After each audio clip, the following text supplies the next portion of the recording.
Two. Oh, Hey guys, welcome to the process. It's a wonderful Wednesday evening. This is David Diggs. No, this is SterileMD along with Alessandra Nicholson. Welcome to the process, guys. How you guys doing tonight? Alessandra, how are you? pretty good, especially after they told me to look up David Diggs' picture and compare it to you. Okay. See the Good reason why? laugh. Good laugh. So, guys, without any further ado, we'll get into the countdown and start the show. Let's See you in go. a second.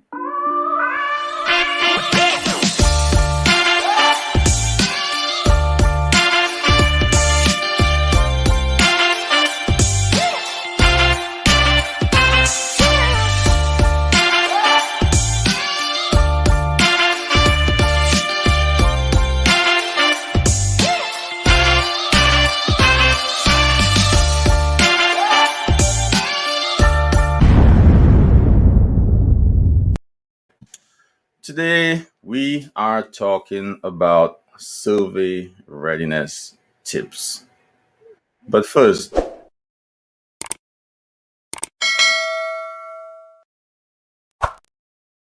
guys, please check out our YouTube channel where you could get updates on our new and upcoming content. So please hit that like button, and also hit that notification bell with your pinky finger at the corner, and you will be notified every time we have new content coming out. So, Alessandra, how are you doing? So let's get into it. Who normally surveys our facilities, our departments? So I Well, know for most of us working inside of the hospital systems, it's Joint Commission is the big survey body that everybody's familiar with, but there are several smaller surveying bodies. yes, and I'm also familiar with the D and V. All right. Exactly. Yep. So, Alessandra, who is the Joint Commission? All right. So the Joint Commission is a third party accrediting body that hospitals actually submit to be accredited by. And they have a board similar to Amy that helps them construct their rules, as well as working on behalf of CMS. So they follow those rules very closely. There's a common misconception that the Joint Commission doesn't have its own standard, that they're simply surveying to policies and procedures, but that is not the case. They do have their standards and they will cite you if you're not following them. But yes, they are a third party surveying body that's there to act as an arm between CMS and the hospitals themselves to ensure that you are providing safe patient care at all times by evaluating your processes like we do right here on the process. Definitely. And the DNV is also an organization for acute care and critical access hospitals, and they also um, survey for CMS standards. All right, so it's basically the same thing, different bodies, but I believe it's the hospital's choice. The survey body, they decide to go with on an annual basis. So basically, guys, it's the same. They're basically looking for the same standards within the facility, but different bodies throughout the process. Yeah, I know one of the smaller ones for us out in California was Triple HC, so we'd see them a lot in our smaller like ambulatory settings and things of that nature. So there's several different types. Mhm. Yeah, and we're on the East Coast, guys. I'm about to Midwest say, too. speak for yourself. Yeah, Midwest in the yeah, house. yeah, but mainly East Coast. So, so there are a couple things I wanted you guys to know about. Just a couple little tidbits. Alessandra has a wide array of information. I have a couple little small little He's teeny got weeny he got itsy some bitsy. tidbits for y'all. I got Yeah, the overall for y'all. We just want you to yeah. be ready. So, um, Joint Commission made changes few years ago, and I don't know if some of you guys know of some of the changes. Um, so let me read one of the changes to you guys. So, and hopefully you guys could weigh in on what I'm reading now. Put it So in the comment section. yeah, hit the comment section. So for example, there's a survey section. Okay, was previously scored on the finding of visible bioburden dried blood on instruments. New surveyors will cite hospitals if the wiping or flushing of soiled instruments isn't observed during a case in the operating room, in the operating or procedure room, and it's clinically appropriate, or if an items that's ready to be used on a patient is visibly soiled. So basically it's saying the surveyor, when coming to the operating room, wants to see that the surgical technologist or the person at the bedside is wiping down instrumentation and making sure that instrument is clean for Absolutely. further use. All And right. it's why it's so important to put those processes in place before your survey, right? Because nobody's going to be able to automatically change their practice the day of. And if your Mhm. scrub techs are not in the habit of doing point of use cleaning, you're going to have a rough survey morning. Also, in that time when that survey was, those adjustments were made, the TJC focused on high level disinfection and sterilization, effective as of September 1st of that year. The revisions are meant to hone in on the process steps that pose the highest risk to patients. Yes. TJC plans to monitor the revisions over the next several months to ensure scoring is consistent, and that was back then, guys. There was also a piece that really picked our attention about monitoring scope hang time, Yes. and yeah, and the Joint Commission indicated that they won't be too focused on monitoring the hang time for the scopes. They will be mainly monitoring the policies for the hang time. So basically, they want to make sure that your facility is doing what the policy says, whether it's a 5 day hang time, a 14-day hang time, a 7 day hang time. They want to make sure that, or reprocessing time, they want to make sure that you're following your facility's process versus having a Yes. set time or set standard and coming into your facility and making you change to that standard. So basically, they'll be monitoring what you guys have written down and what you're actually doing. Yes, and if you haven't done that recently, I would highly suggest you do a risk assessment on your hang times just to ensure that what you have in place is actually effective and keeping your scopes clean, and as just as clean as possible until they're used. If you need any help with that, you guys can find me over at the Candray Institute of SPD. Happy to provide you with some tricks or tools. Yep, definitely, definitely. So I have one more thing. I have a bunch of papers here, guys. I'm just going through a Oh, couple little, a hola. couple little things. So the Joint Commission stands on cardboard, right? Cardboard in storage Get out of quantities. All here. right, should be placed in should not be should be placed in areas where hazardous bins are protected and cannot obstruct the egress in accordance with the standards, and they have the standards, the LS020100. Containers that are contaminated should be removed based upon the cleanliness requirements of the storage area.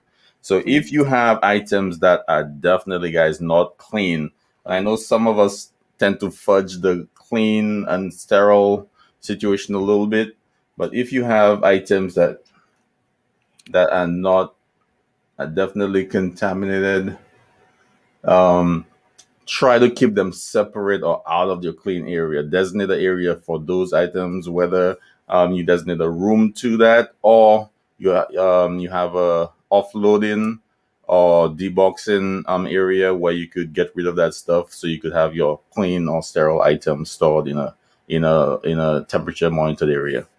Definitely, definitely important to have a staging area to take that cardboard out of the process before you bring those clean or sterile goods into your private areas, into your clean sterile storage, into your procedure rooms, into your stock, all that stuff. And it's also a good opportunity to partner with your materials management department, especially if they're responsible for your stocking. You want to get with them and just make sure that they understand that those rules apply as well, so that you don't come in and see your materials manager with a big wire cart full of cardboard coming through your red line. Like, wait, Exactly, exactly, no, exactly, pump the exactly. brakes. Uh, So, Deannard, we talked about some of the updates that have happened to Joint Commission, but why do the hospitals need to be concerned about being survey ready? you need to be concerned about being surveyed because that's where your benefits and your money come in. If you're not accredited, you won't get that money coming in from the state, from the government. So Exactly. you may lose your Medicaid and Medicaid um, status, and that'll be a big problem. And if you perform in surgeries, you may not be getting reimbursed. You may not get that money back. So your doors may be closed, or you maybe have to switch up and turn into a surgery center. Um, so I mean, yeah, um, definitely reimbursements will be affected. They might even ask you to stop certain procedures until you rectify and come up with an action plan, and you execute, come up with an update for them. So mhm. it can get a little hairy really fast. So there haven't been in my time in the field. There haven't been that many facilities that have had locks on their doors. I have seen a few reports on And that, so, what do but you think? mhm. Should there be more? I think there should be more corrective action. Mm. So I'm not trying to take money out of anybody's pocket, but there should be more corrective action because we all know we work in areas, we try and affect change, but it's not happening. And it only happens if an outside body, um, a consultant, comes in and says this is wrong, then oh my god, this is so bad, right? Yeah, So we want to make sure that we don't wait. We and this is a whole other thing. Okay, so let me put it this way. So basically, so if as a sterile processing professional, you're indicating that this is an issue and this may lead to adverse effects to the cases, patient safety, and those indications are not taken seriously by upper management. That's a whole issue of it could be a communication issue, or it could just be an acknowledgement issue of the expertise that sterile processing professionals have. So absolutely. when you need a surveying body or a consultant coming in, and saying the same thing, and then you get the change because you're going to be fined or you're going to be shut down. I think that's a serious area we could definitely work on improving, Absolutely. um, It's a major where that comes in. deterrence. Yep, yep. Because we're spending more money on things we could have slowly, incrementally fixed. Right. Whether you need Rather a than new all of a sudden, I gotta come up with an action plan. Might not action. be the best possible Hmm. action, but I'm trying to avoid this finding. So let's Right. hurry up. Right, and then and for those in management who've been to those meetings, after the survey, you go to those big halls. You have the different Zooms. If you have multiple facilities, you have the live Zooms, the live streams, and everybody Yeah, answers the we talk questions. about it more. Hey, what did you find? And then they're like, yeah, we found dust. We found broken carts. We Mhm. found the OR door sideways. We found a hole in the ceiling. We found Yep. wet spots. Like little things, that. And then I believe, and in most of those cases, you could find internally a trail of people indicating that those things were problems and they were never fixed. Those things didn't just happen the day before the surveyor came Honestly, I in. was about to say, honestly, I would consider it.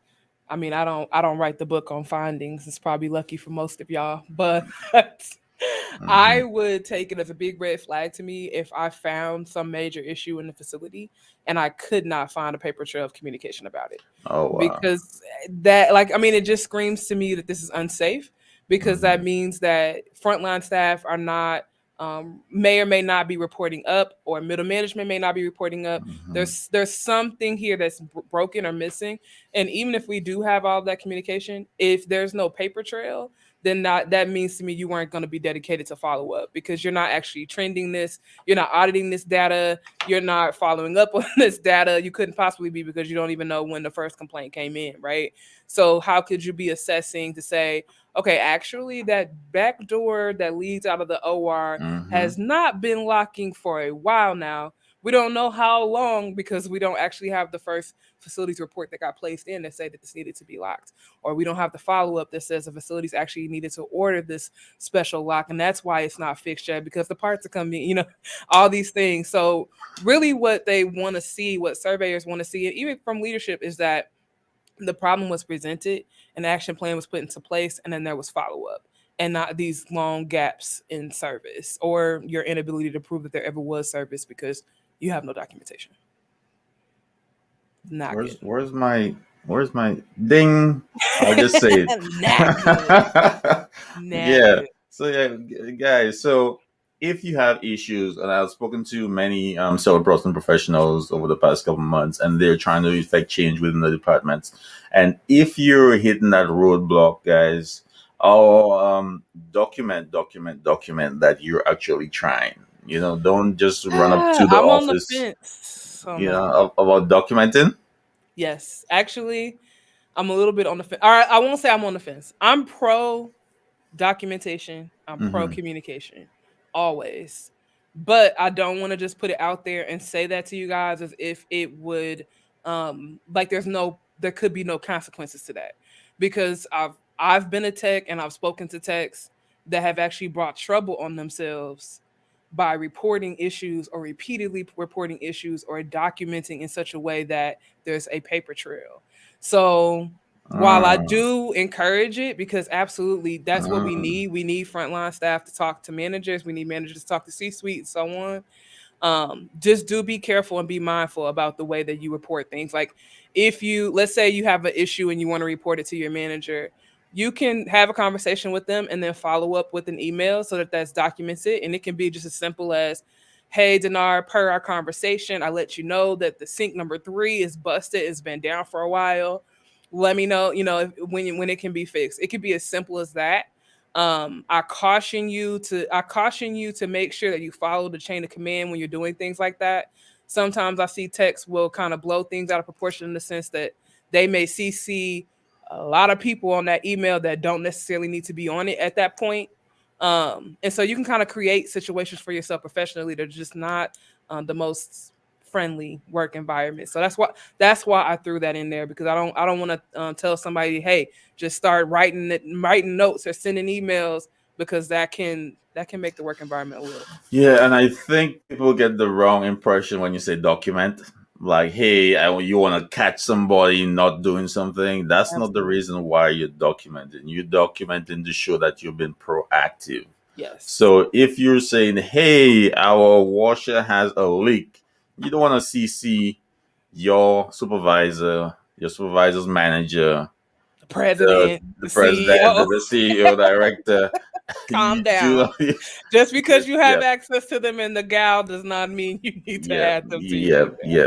And even if it's the third or fourth time, you know, There's a process. Follow that chain of there's a command. process. The Follow the next chain of person should be command. the manager, the Yes, manager's boss, and so on and so forth. But yes, I yes. caution you from like setting off nuclear bombs. And then be careful how you word your emails. All right, create your email, walk away from it, come back to it, read it, see what tone you're sending it in. Right? Where were No you? capital letters, no exclamation Ooh, marks, no, no emojis, no no emojis. gifs, no memes. No, I told him, previous X one, just state the problem, keep it This like is in the the 14th time, Denard. right, exactly, exactly. You're gonna follow Ah, the star principle yeah. that nurses use, and or you wanna just keep it nice and simple. Just state the problem and press send. Hey, washer has a leak, and waiting for a response so that we could get this fixed because we can't use the wash and we backed up. Simple. Absolutely. Don't put your emotions in your emails, please, because you're not there to read them. The person reading it will infer on their own what you may or may not how you may or may not be feeling at the time. Right. And then your email is a lasting document. I Yes. remember Right. That's the main point of this. a few years ago, a coworker of mine asked me, um, this thing's been going on for a while. I want to send an email. I want to send an email. I want to send an email. Now the office is like a couple feet down the hall, right? But he wants to send the email, right? So, so like he said, yeah, yeah, yeah. I asked my supervisor. My supervisor said, send the email. So I spoke to him. I said, so why isn't your supervisor sending the email? Why are you sending the email? I'm like, sometimes people will boost you up to set yourself up. So, you know No, what I mean? So, never. you know what I mean? So everybody's like, yes, send it, call, call. And Oh then you'll be man. the one on the hook. You have all the enthusiasm, and then you're the one getting all the backlash in the end. Ooh, It's and when like, that meeting comes, your whole crew cannot be right, found. yeah, they're somewhere in the break room, right? Don't play yourself. Don't play, don't play yourself. So, my advice was, hey, the email lasts forever, and you don't know. Email does last forever. And your documentation can be as simple as you keeping your own journal, Hmm. with your own notes to say, okay, I told such and such this on that day. It really can be that simple. It doesn't have to be hella complicated. You don't have to get the whole world involved, but you do want to have notes and to document, because when you're at work, just remember that you're a part of this process. And when Joint Commission comes in to survey, they may be coming to survey a completely, totally different wing, but because they are a surveying body, once they come through those doors, they can go anywhere. And as you guys know, Hmm. SPD touches everywhere. So it could be as simple as you out delivering scopes to another department, but you don't have your PPE on correctly, and now that's turned into a finding, right? So if, let's say, every time you round in that area, there's actually no PPE between the soil utility and the place you have to get to. That's what we mean when we say that's something you want to document, and just let your manager know, hey, actually there's no mask or there's no hand sanitizer, or whatever the case is, as you go, instead of letting these things go by, because they actually lend themselves to your process and whether or not things are just ready to go, which is really what survey is about. They want to see every day in the life, what type of facility are they running here? Do people have what they need to get their job done? Are the patients safe? Is the facility aware of the conditions and the issues here? So you being a part of that process can be as simple as just documenting your everyday sights and sounds. Definitely, definitely. And here's a tidbit, guys. Amy SD79 says clean or sterile items to be transported to central processing and storage areas within the facility should be removed from the external shipping containers before they enter storage areas of the department. Any instructions for use accompanying the items should be kept with the items. All right, Uh-huh, guys. uh-huh. So you need to know what's this thingamajiggy sitting on the shelf there. You need Yes. to know the expiration date. You need to know the lot number, and you need to know when the temperatures need to be stored at. So Right. make sure, even if you don't have the entire um, instructions for use with you, you should have it in your, what they call that little yellow book. What, your SOPs? Your standard Yeah, operating procedures? or your SDS. They call it DS Oh right yes, your now. SDS. Oh Yes. yeah, you say your little yellow book.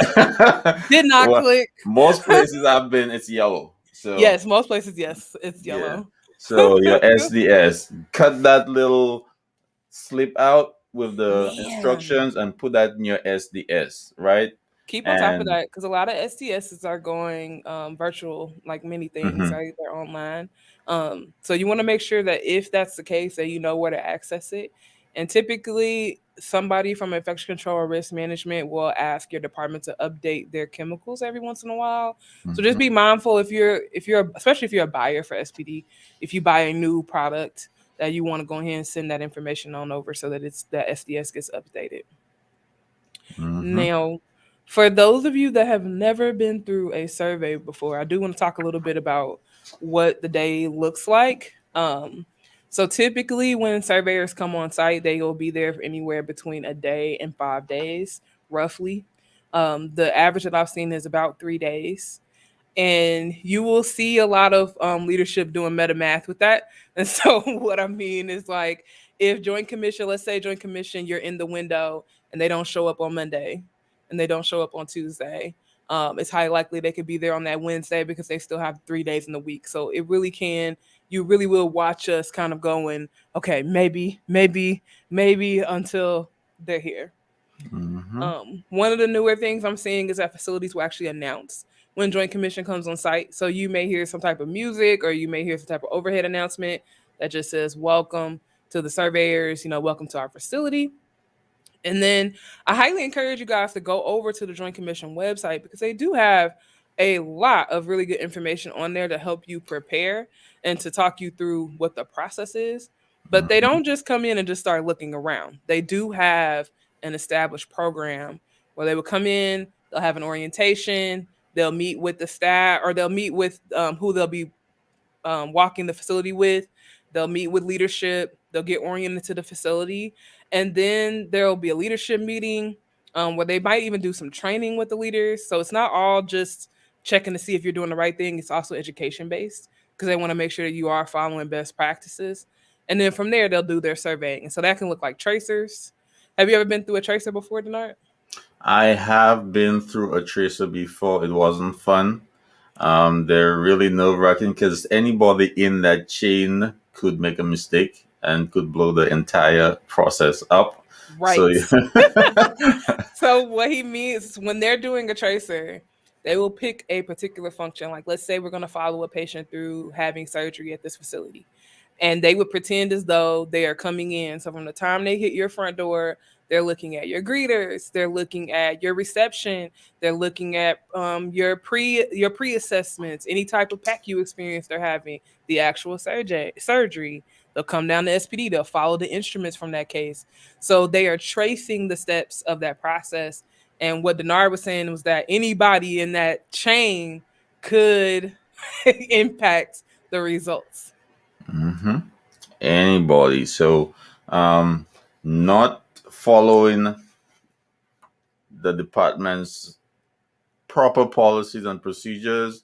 There's the way you do things on a regular basis, and there's a way it actually is in your policy, And it better w- match up. which which is what the surveyor is looking That's for. what they're looking for. Now, the surveyor is also looking for a standard practice. Now, if it's not exactly what's in your in your policy, it should be a standard practice. Anything that's not a standard practice will have them questioning you. Why? Where did you get this from? Where is it? Then Yeah. they'll open up the can of worms and then they'll go look at your policy and say, hey, he's only soaking that scope for 5 minutes. It should be soaked for half an hour. Where did he Absolutely. get that from? Your policy says half an hour. When I walked by, he didn't even soak it. He just started scrubbing it. So you want to make sure when your survey is around that you're cognizant of what they want to see and what they and what if they don't see something, what that could entail. Like if you really don't know or you're not sure, guys, just walk away. Just walk away. Don't just Just walk away. Wait, I mean, wait. no, don't just walk away, but you don't want to But you be can be honest and say, right. I'm not sure the answer to that Right. question, and let me grab my lead or let me grab my supervisor. Because even that is, mind you, anytime you're with the surveyor, they are surveying. So even if Mhm. I'm not looking at Mhm. this particular, let's say I came in and I want to talk to you about your 3 bay sinks, I'm watching everything. So that includes me watching what do you do when you don't know the answer to a question? Do you just walk away? Or do you just ask Uh, the person next to you? Or do you go to some SOP book? Do you grab a mhm. supervisor? All of that is demonstrating what your workflow looks like when they're not there. Yeah, so what I mean by the walk away is if you're not familiar with reprocessing endoscopes, don't make that your first day to try something new, okay? If you're not familiar with orthopedic instrumentation, don't be the first day to grab a tray and not know how to inspect and assemble it. To be So, honest, your guys, manager probably got you out of there way right? before they hit the corner, buddy. If you know that's not your strong point, don't go trying to figure it out when your survey is walking around looking, Yeah, because I wouldn't recommend it. yeah, I wouldn't recommend it. I mean, take But a break. I don't want to encourage you guys to avoid the surveys because one, I think it's a very valuable experience. Surveys, even though they are done on a regular basis, anywhere between 1 to 3 years, depending on how often they may need to come back for any type of processes you have or any type of findings you have. It's a regular basis, so you can typically know, okay, between this time and this time, they're going to be coming back. That being said, it's not like it happens all the time. It's not a consistent thing. So Right. especially as a tech, it's a unique experience for you to get to jump into that and to follow that flow if you're in that position to be able to do that.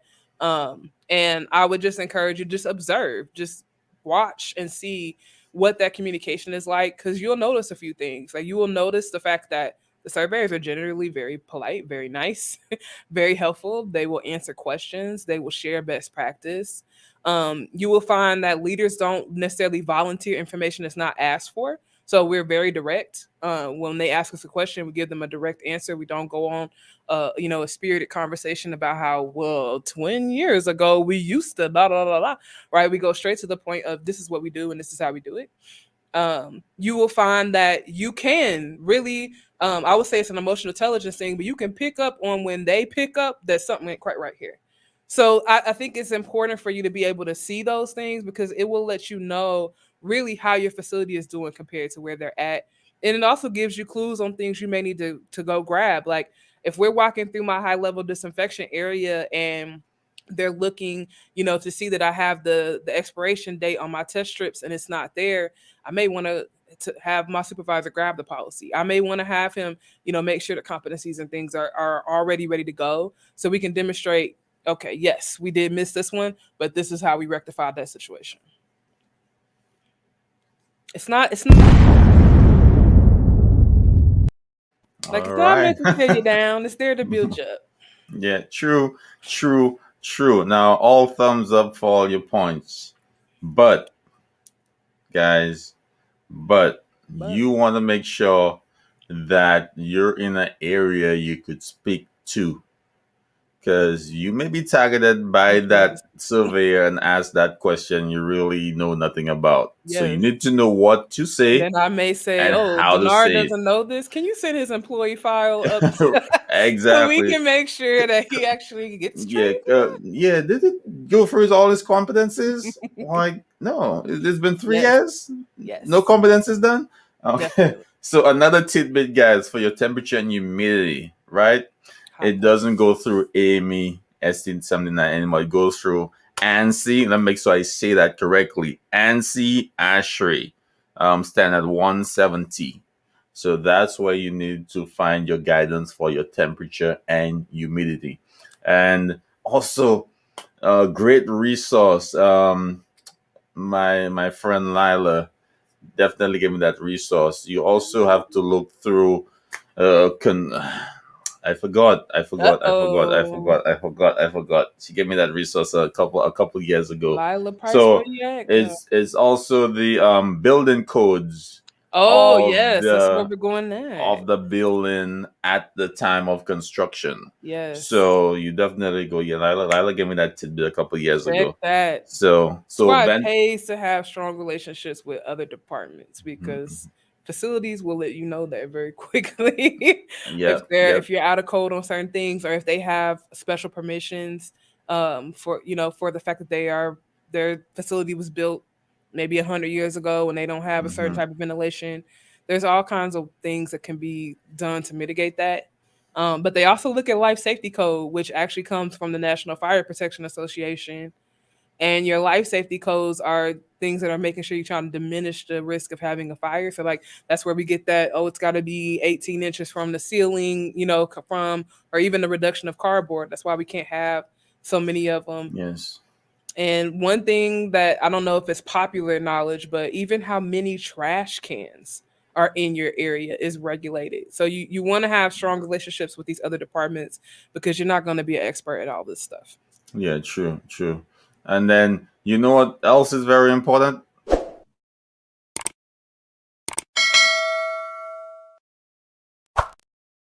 So guys, if you're liking the show, check out our YouTube channel, like and subscribe, and also guys, hit that notification bell. Use your Yeah. thumb, your pinky finger. If you have a 6 by 4 inch phone, those new big ones, those that flip, just use your thumb and hit that Make it notification happen. bell so that you will be notified every time we have new content on our Yes. show. And All guys, we are right? on the Facebook we are on the Facebook. We are on Facebook with a group called The Process. You can also find us on LinkedIn, the LinkedIn. Process SPD podcast. We everywhere. Also, we're on Anchor. Check out our uh, Anchor shows. And also, we're on TuneIn Radio, guys. We're international. Yeah. Check out our TuneIn Radio. We're also on Podbeam. Speaking of So, international, international. Download that TuneIn Radio app and look for the process. We're right there. We have can't our wait shows on there also. for And our yeah, show. yeah. Check us out. Check us Check out. us Check us out. out. We're everywhere. We're All everywhere. right. So the All right. surveyor has come through. Mm-hmm. They came to the department. We look for some high touch points, or what we like to call low hanging fruit. Are going to be all those things we always talk about, guys. So making sure you have on your PPE, making sure you're following your policies and procedures, making sure nobody that's not supposed to is crossing a red line, that you're doing your rinses properly, your documentation is there, that you've been checking your eye wash stations, your tip humidity is recorded. Hopefully you are on an online system now, but for those of us that are still on paper, just make sure there are no gaps, and if there are, that you have some type of action plan in place. Because what will happen after the survey is complete is they will do a debriefing session. So just like they did that incoming conference, they'll do an outcoming conference. They'll have all the leadership there. They'll give them a written summary of all their findings and their recommendations, your responses, and then they'll close that out. So, and hopefully that's the end of it for you. They're not turning around and coming back. But if they are, it's pretty much going to be a repeat of that process. And they're just wanting to see that whatever was in that summary, that you have spoken to, or you've come up with an action plan and you're either actively executing or that you have completed. And guys, let me give you some more tidbits. So here are the basic things that if you get dinged for, it's all your fault, right? So, so make sure you have a liner at the bottom of your mesh carts, right? The bottom shelf is supposed Yes. to be solid. Make sure you get a plastic liner. It's clear, gray. Where did they Make sure go? you get a cover for your bottom shelves of your racks. Yes, you don't want none of that dust just You don't want, flying yeah, everywhere you don't want, under yeah, your you, shit. no. Also, you want to make sure that you are at least 18 inches below ceiling height. You want to make sure all that little stuff you keep throwing up, make sure you don't Right. you take it down, right? All those extra Ah, lids, all those extra pans, make sure you take them down, organize them nicely. If there you haven't touched them in years and there's dust there, just throw them out. please Throw get them them out of out. here. If you Get can, find a sister facility to send them to. yeah, If not, get it out of all here. those loaner lids you never put back on the loaners. Never put back the Synthes, the Synthes, Striker. You don't use the lids anymore. Just throw them because you're not gonna use them most likely. Most likely I those said just pull the dumpster up and yeah just get it throw them out out. of here. Get them out of here. Also, you want to make sure your bottom shelf is at least 8 inches above the floor level. Now that those are simple little things you could do, guys, and surveyors are briefed on that. It's common knowledge for them. Yeah. That's the first thing they look at. You know, Yeah. some Same some thing even with walk around with ruler. I'm about to say same thing with files. There's a few things they'll look for. So they definitely want to see that your onboarding paperwork is there, so that whenever we got this job, they showed us our job description. They took us around the facility. They showed us the Mm-hmm. exits. So definitely make sure you get with HR and that you have a copy of your onboarding paperwork. It's the same form for every employee that works inside of your facility. It is not unique to sterile processing. So that's why I said check with your HR rep and make sure that you have a current copy of the onboarding in there. They also want to see if you have employees that have to be certified, that there's a copy of the updated certification in that file.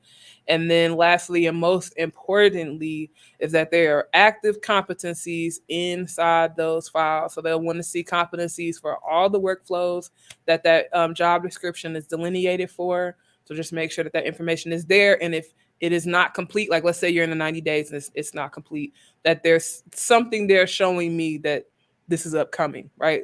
We just want to see that trail of communication. So they will, when they arrive, they will ask for certain policies and procedures. They will pull employee files. They will do a life safety survey, and they will have a nurse that comes through to complete the surveys inside the department. So you can guarantee and bank that those things are going to happen. Guys, and even if you pass the survey, let's say you have a surveyor that really doesn't, the only thing they know is basically the Oh, what they're I so just said. knowledgeable. They're so The knowledgeable. the only thing they really check is the ceiling height, the floors, and a couple other things, all right? Whew. And you have some major issues that Need to work it out. you need, looked at. Please don't just rest on your laurels and say, "Hey, we passed the survey, it's Oh, great." don't. Don't, like, guys, keep improving on your department. Sometimes they miss something and you're like, whew, they didn't check those records because Didn't open that door. we haven't they didn't know. They- Yes. and guys, your door, oh yeah, one more thing a lot of people don't know. Your door should be closed about what 5 seconds before your door actually shuts. If you have one of those spring hinge doors, Mm, right? Your door shouldn't be slamming shut as soon as you let it go. There should be at least a 5 second wait before you let go of your door and it actually closes. And I yeah. believe that may vary. I believe 5 to 8 seconds. I'm not Oh yeah. 100% sure, They but do make that, and they're still doing the tissue test. tissue test, which doesn't make any but the tissue test, guys. But guys, you definitely want to make sure you partner up with your facilities, partner up with your Oh, great. HR. Some documents that you may not have in your department, you could refer the surveyor to Yes. human resources if you Yeah. know you don't have all that stuff down Correct. in your Same office. thing for environmental services facilities. So, like, let's say environmental services is responsible for cleaning your department. They're also, if that's the case, and they're also responsible for keeping those logs that show that your department has been Uh, cleaned on a daily, weekly, monthly mhm. basis. However you set up your rotation, and so you would may need to refer out to the services director for that information. Or another big one with facilities is temp humidity documentation, especially because more and more of that is digital. Typically, those documents are kept in their area. You just want to know that and know who to direct them to, so that in the case that they ask for those documents, that they're able to be retrieved. You definitely don't want to find out when a survey is on site that you were actually responsible for that and then there's no documentation. Hold on. Okay. Definitely, definitely. And also, guys, simple things. So, surveyors might have different opinions on sensitive issues. So, you want to make sure you have that documentation They're to back so it up. standard and all the No, same. no, it's not. So, you may have a policy for eyelashes and fingernails that may allow it in some departments, right? So, you want to have that documentation on hand because a surveyor might have surveyed 10 facilities that totally outlaw that, and Yes. you want I you want to go to want to those. let them know this is my policy based on this. I only allow a certain length. Yeah. It can't be chipped, etc., etc. You want to let them know that you're cognizant of that and the way it's perceived in the industry. Yeah. You don't want them coming in and saying, "Hey, this is wrong," and you have no documentation, or you fumbling trying to find the documentation, then Yeah. that makes you, And it doesn't mean that they're not going to give you a finding. Like it doesn't yeah, mean that they're not going to disagree with you. right, But right. there again, it can be an educational experience where you can show them some documentation and they can say, okay, all right, I see what you're talking about.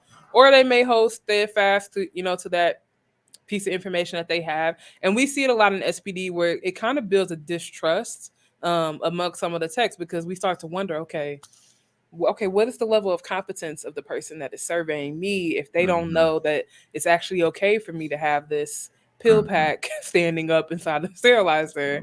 Whatever the case may be, there have been stories Tell, where preach it, preach it, tell the where stories. they ask you to do something that's not quite right, or Mm-hmm. ask you to do something that's very different than your process, than your established and research process. But I do feel like over time that has become less and less of an issue. Like it does seem like Joint Commission is standardizing their education, and we can see that evidence by things such as what you started the show with, where they're actually doing revisions to how they do their findings. So things that we would have expected to get a finding on in the past, we now know that they've updated their process, they've updated their information, and they're actually not being as nitpicky, and or they're actually focusing in on what they needed to, which, like for instance in the beginning we talked about point of use cleaning. Instead of them just citing me anytime they see a piece of bioburden, they're looking at that process at point of use and going, okay, OR, what's going on here? Yeah. Because that's one other thing is you can get findings for things that happen inside of other departments. Mm-hmm. So True. And simple things like pill pack shelf life. Well, whether you go by event related or by the manufacturer's IFU, which might be 30, 60 days, you want to make sure that you document exactly what you're following. All yes, right. So, because it may vary. Also, you want to make sure that um, that your policies match your process.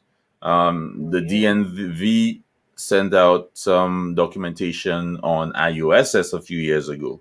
So if you get accredited from the DNV, you want to make sure that you follow their their policies, yeah, what their surveyors are trained on, yes. and not the Joint Commission, because you may be at odds there. Hey, we're focusing on X, Y, and Z. The Commission is focusing on A, B, and C. So you Which want to make sure you're on the hopefully same it's page. I'm about to say hopefully it's not too far off base. Yeah, yeah, But it can happen.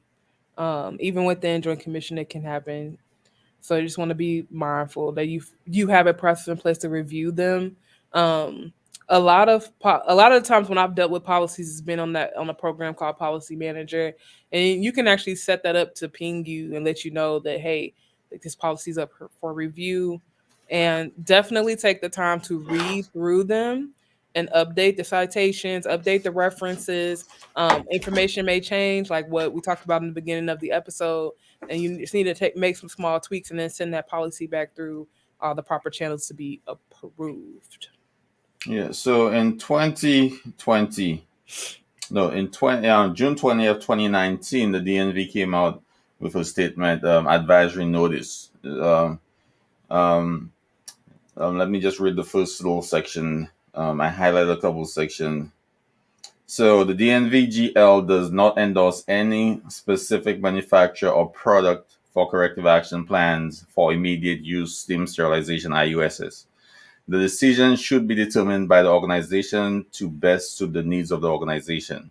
The requirement is for the organization to ensure that the instruments that are being used or disinfected, sterilized, or stored according to manufacturer's instructions for use, IFUs, and professionally recognized standards of practice. The organization should ensure that instrument devices that are processed utilizing any containment device meet the manufacturer's IFU of the instrument device being sterilized. The instrument device manufacturer's instructions are not always compatible with the sterilizer instructions or the instructions for the containment system or wrapper. Where instructions conflict or are insufficient, the instrument device manufacturer should be contacted for more information or guidance. The organization should retain documented information to verify this has been completed prior to sterilizing the instrument or device in the containment system. So basically, this is saying if you have a device that needs to be IUSS sterilized or sterilized in any way, that the container manufacturer and the sterilizer manufacturer may be at odds with their recommendations. Um, and so, as the user, you should refer to, or you should, what's the word I'm looking for? You should use the instructions from the device manufacturer versus the container manufacturer or the sterilizer manufacturer. When you're at odds with or conflicts with either of those, you should Call always me. defer to the instrument manufacturer. And that's from the DMV 2019. And I don't think that has And changed yet. yeah, and just to be clear, it's not even just that you default to the instrument manufacturer's instructions, but you contact them and you Yes. talk to them about the fact that there's a discrepancy between their IFU and the product that you want to use. Because they may be able to do things like send you an updated letter to say, okay, actually, we do validate it for this thing, or you can follow this process, or they may tell you that actually, no, the reason why we didn't list that in there is because it's not compatible, right? And then you're able to Mhm. learn that wouldn't be a safe process. So communicate, communicate, communicate. If you don't know the answer, find someone that does. Definitely, definitely. And Thank you just for. press start. Don't simply press start. Or don't believe everything you hear. Make sure you get that Oh, read. verification. Yeah, I mean, I can't tell you how many times my staff have caught even just typos in their IFUs that we've been able to go back to the companies and say, you're missing some critical information here. Sometimes we just assume that because it's printed on a piece of paper that it's, the end all be all. But again, it's just like the Joint Commission surveyors. They're not necessarily coming from an SPD background, so they may miss certain things. So it's important for you to just put your, like your research cap on and keep continuing Hmm. to ask those questions, even if it's the same product you've been using for years, Hmm. because stuff changes. Definitely, definitely. And guys, another tidbit, make sure you have your lot numbers, like your integrators and your locks. Make sure you have those lot numbers available. Do not mix your integrators, do not mix your locks. Make sure those are separate based on your lot numbers. So we tend to, Man, it seems like there's some opportunities there when it comes to sterile storage of these small things that we have. Because usually like they're like in a little bin or something, and yeah, you don't have the light, you don't have the expiration date, you're not right. able to protect them from the light. Like it's just so many Hmm. little issues. Little things that A that detail. may be nitpicky, but if a surveyor points it Until a out, surveyor says, and then you're "Hey, like, oh, I didn't know you would point on that little thing, but like that could definitely make you look bad in one of those reports a little less than at the end of the competent." day. So so like, and then based on your competence, everybody will look at you like, how didn't you know that? What I mean, like, that's a little thing, why didn't you know that? No, So you may think you're getting away with it, but then there's that one surveyor that's the last thing they read in the book before they got out the car. before they got on the plane. And that's what they're coming for. Like, Never. I didn't remember anything, but I do I have remember about lot always numbers. been a lot harsher on my departments during my mock surveys than I've ever had a surveyor be on me. And I personally don't like that. I don't appreciate that. Like from a patient standpoint, I want Joint Commission, I want CMS, all these guys to get to the point where people are righteously nervous that you're coming in because they know that you're about to nitpick and you're gonna find the issue. I don't want us to build these rosy relationships with surveyors. I don't think that's a good thing because I think it takes out some of the pressure that I honestly feel like should be there. You should have a facility and a team that's dedicated to providing the highest standard of care all day, every day. And to me, if they tell us the surveyor is coming and my team doesn't go, okay, go time, then Hmm. that's not a team I want to work with, because that to me says that you're just trying to get by with whatever the little minimalist you can do, and that scares me. It honestly terrifies me. Wow. Because if Um, the surveyor's not going to see it, who's actually going to come in and ever shut a place down for bad practice, or correct a bad practice to where when they leave, it's not just, okay, now they're gone. We were back to doing this thing that we were doing. And this could be as simple as even just egress issues. I mean, how many times have you been in a facility where surveyors are coming in and all of a sudden the hallways are clear? There's not a bed, there's not an IV pole, there's not a rack out of place. it's But always clear. but when the surveyor leaves, all of a sudden we got boxes on one side, Mm-hmm. beds on the other. Mm-hmm. And it's not to minimize the fact that there are issues with space planning, things like this. It's not always a simple fix like, oh, just get the beds up the hall. It could turn into a really complicated issue really fast. But also, how many, I had to look at that, how many years the facility's been open, what your change management looks like, because those things to me indicate what type of care is going to be happening here. And I also want to add that I hope that we start to see some of like the national patient safety goals change. We start to see what the surveyors are looking for continue to evolve, because I feel like the more we keep focused on these what we call low hanging fruit issues, the more we allow for more complicated processes to be left unchecked. So what I mean by that is, if I'm running around making sure that there's no dust on the fire extinguishers and there's a flat panel on the bottom of the racks and all the high level disinfection dates are up to date, are there more critical issues or more critical processes that I could have put my attention to where we would know, okay, actually, we do need to do a risk assessment on our hang time, because we found a scope in our mock that hasn't been cleaned in over a month, and our hang time is 5 days. But all the records are up to date, right? So it really can be like a rob Peter to pay Paul situation, and that doesn't keep our patients safe. Excellent, excellent.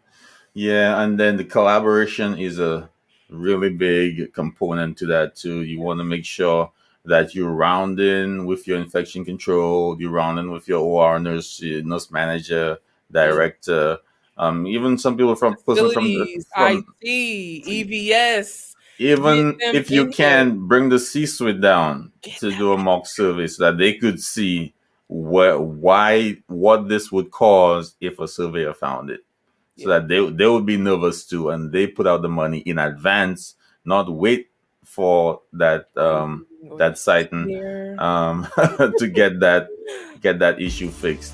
Absolutely. And of course, if you guys need help with any of that, competencies, survey preparedness, we are more than happy to just reach out. We're on Facebook, we're on LinkedIn, and we are on YouTube. So guys, thank you for joining us on another wonderful show. Don't forget to like and subscribe, and check us out every Wednesday evening at 7 p.m. Thank you, Alessandra, the best co-host in the world.